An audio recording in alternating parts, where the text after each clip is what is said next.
wanted to share another section from one of my favorite books, Women Who Run with the Wolves, and this will be from chapter 7, Joyous Body, the Wild Flesh, starting from page 216. This part, the author talks about our bodies as women and how amazing and powerful we are as we are. And I think it's really relevant to conversations that are happening now surrounding various trends and fads around women's bodies. So let's get into some wisdom and knowledge to empower ourselves and actually value ourselves and our bodies even more. I understand my body as not separate from the land, that my feet are made to hold my ground, my body a vessel to carry much. We learned from powerful people outside our own United States culture to revalue the body, to refute ideas and language that would revile the mysterious body or that would ignore the female body as an instrument of knowing. To take much pleasure in a world filled with many kinds of beauty is a joy in life in which all women are entitled. To support only one kind of beauty is to be somehow unobservant of nature. There cannot be only one kind of songbird, only one kind of pine tree, and only one kind of wolf. There cannot be one kind of baby, one kind of man, one kind of woman. There cannot be one kind of waist, one kind of skin. My experiences with women of size in Mexico caused me to question the entire set of analytic premises about women's various sizes and shapes, and especially weights.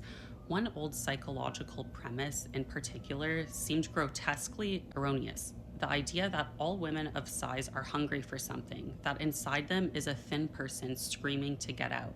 When I suggested this screaming thin woman metaphor to one of the majestic Tehuana tribeswomen, she peered at me somewhat alarmed. Did I mean possession by an evil spirit? Who would have put such an evil thing inside a woman? She asked. It was beyond her comprehension that a woman would be considered by healers or anyone else to have a screaming woman within because she was naturally big. While compulsive and destructive eating disorders that distort body size and body image are real and tragic, they are not the norm for most women.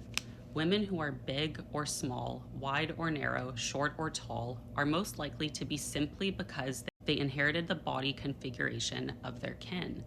If not their immediate kin, then those a generation or two back.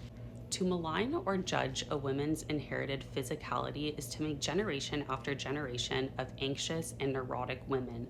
To make destructive and exclusionary judgments about a woman's inherited form robs her of several critical and precious psychological and spiritual treasures. It robs her of her pride in the body that was given to her by her own ancestral lines.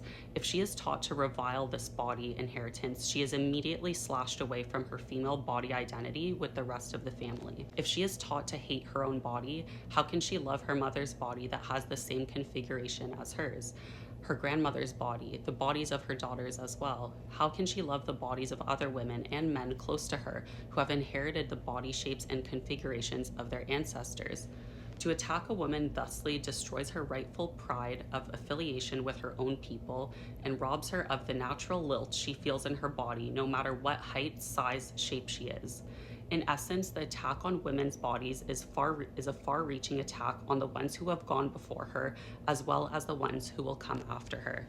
Instead, harsh judgments about body acceptability create a nation of hunched-over tall girls, short women on stilts, women of size dressed as though in mourning, very slender women trying to puff themselves up adders, and various other women in hiding. Destroying a woman's instinctive affiliation with her natural body cheats her of confidence, causes her to perseverate about whether she is a good person or not, and bases her self-worth on how she looks instead of who she is. It pressures her to use up her energy worrying about how much food she consumes or the readings on the scale and tape measure. It keeps her preoccupied, colors everything she does, plans, and anticipates. It is unthinkable in the instinctive world that a woman should live preoccupied by appearance this way. It makes utter sense to be healthy and strong, to be as nourishing to the body as possible. Yet, I have to agree, there is many women, a hungry one inside. But rather than hungry to be a certain size, shape, or height, rather than hungry to fit the stereotype, women are hungry for basic regard from the culture surrounding them. The hungry one inside is longing to be treated respectfully, to be accepted, and in the very least to be met without stereotyping.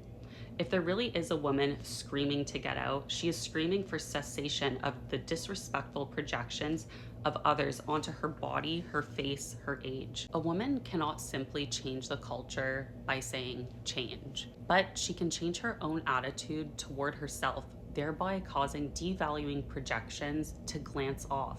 She does this by taking her body back, by not forsaking the joy of her natural body, by not purchasing the popular illusion that happiness is only bestowed on those of a certain configuration or age, by not waiting or holding back to do anything, and by taking back her real life and living it full bore. All stops out. This dynamic, self acceptance, and self esteem are what begins to change attitudes in the culture.